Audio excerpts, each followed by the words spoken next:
one thing is, knowing your personal boundaries and not being afraid to use your voice to speak up for others. And the reason why that's important to me is my entire life, I've always worked through like sickness, injury. Like I thought of taking time to rest and recuperate as a luxury rather than a necessity. It's the Health in the Real World podcast. It's time to start the show with Chris Janke as your host. Here to give you everything that you need when it comes to fitness strategies. We keep it simple and easy. It's your roadmap to get healthy. You don't need equipment and you don't need a gym. Just the right strategies to get you fit and trim.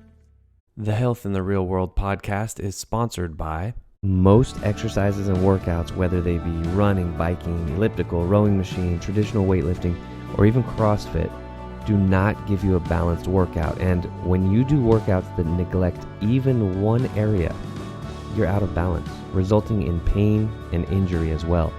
Achieve your goals with the fitness program your chiropractor would love. Visit chrisjanke.com/pod to watch the free video. Start hitting record. Cool. Okay. Hello and welcome to Health in the Real World. I'm Chris Janke. I'm joined today with Jennifer Young. Jennifer, you're a chiropractor, right? In the Bay Area as well. You're local, close to me. Yep. Nice. Give everyone a quick background as far as who you are, a little more detailed, what you do, who you help. Yeah, so I've been practicing since 2009. I graduated from Palmer West in San Jose in 2009. And I started my own practice in 2010 after I worked for somebody while I was in school and then for another year after I graduated, and then finally started my private practice in 2010. Ended up joining an on-site healthcare team in 2014. And that's at a large tech company I'm technically not allowed to say the name of. Okay. But I've been on site since 2014. I still have my private practice. It's now in Sunnyvale. Obviously, I'm not there very much, but yeah, I help engineers and weekend warriors. Sometimes they're the same people. And I also help a lot of people that I met through the theater industry. Prior to the pandemic, one of my biggest hobbies was performing in musical theater shows, and I made a lot of friends through that, and I take care of plenty of people in that industry. So yeah, it's been a wild ride. That's cool. So do you notice any patterns? Like I do work with a lot of computer engineers too, like the patterns of, sitting for 8, 10, 12 hours a day. Have you noticed any patterns, and what are some of the typical complaints that you see? Neck pain and lower back pain. Definitely. Yeah, those are definitely the top two. Generally from of course, lack of activity, and they're just stuck right in that same position, all day long, staring at a computer screen. Yeah, they're not moving very much. They're in meetings back to back all the time. Or they've had this long-standing injury or problem, and just never really knew how to take care of it or what to do for it. So a lot of my job is helping them figure out what works for them. Mm-hmm. Mm-hmm. Do you typically do mostly adjustments or only adjustments, or do you also do nutritional work, anything else like that? Or yeah, so I do adjustments, sometimes exercise rehabilitation. I actually do assign a lot of exercises here and there. Some lifestyle coaching, but I don't consider myself an official lifestyle coach. I just basically talk to the patient and try to figure out with them, what's going to work, because everyone's a little bit different. And, sometimes conventional advice is not feasible for them for that time. So, yeah, a lot of my work is being able to adapt to a patient's situation and figure out what works for them. Nice. Yeah, that's the benefit of one-on-one, right? Is that you have this depth of knowledge, and then you can apply it specifically toward that one individual, depending on what they need, and kind of get to know them and figure out what the best course of action would be for them. Correct. Yeah, nice. So, what actually, as a segue to the next question, what's sort of the time frame that you usually meet with people? Like, are you like, let's fix you up and then go along your way, or do you tend to have people more long term, or is it kind of a mix of both? Kind of a mix of both. For most cases, I do recommend a certain number of follow-up visits. So typically someone will come to me for the initial visit, and depending on the severity or the chronicity of their complaint, I might see them maybe once a week for like the first month. And then I really do my best to set expectations. Like, here's what you can expect after each treatment. Here's what we can typically expect a month from now, 2 months from now. And a lot of it is also working with the patient and having, like, coming to an agreement on how often they can come in or how often they need to come in. And then for the long term, I always tell them, like, as much as I like seeing you, like, you shouldn't need to come see me all the time. So, like, my goal for you is to eventually, only see you once a month, every other month, once a quarter, whatever works for them. But for right now, to address this problem, we can do a weekly visit, or sometimes 2 or 3 times during the week, depending on how bad it is. Right. Getting them kind of out of the mud. And then I respect that. Like, the fact that you want to keep them away from you as much as possible once they're healthy, right? So Jennifer, knowing that probably, let's say 99% of the people watching this are never going to meet you. I'm hoping that you do get a few people interested in working with you. So that's the 1%. But for those people who are never going to meet you, what do you want them to know about how to, take care of their spine, how to keep themselves in good health? What are some maintenance strategies so that they maybe never have to go to a chiropractor, or can stay in the maintenance side and don't have to do the acute care? What would you tell them? Yeah, I would say the one thing that can set themselves up for long-term success is move your body. Like, just move your body, move it often.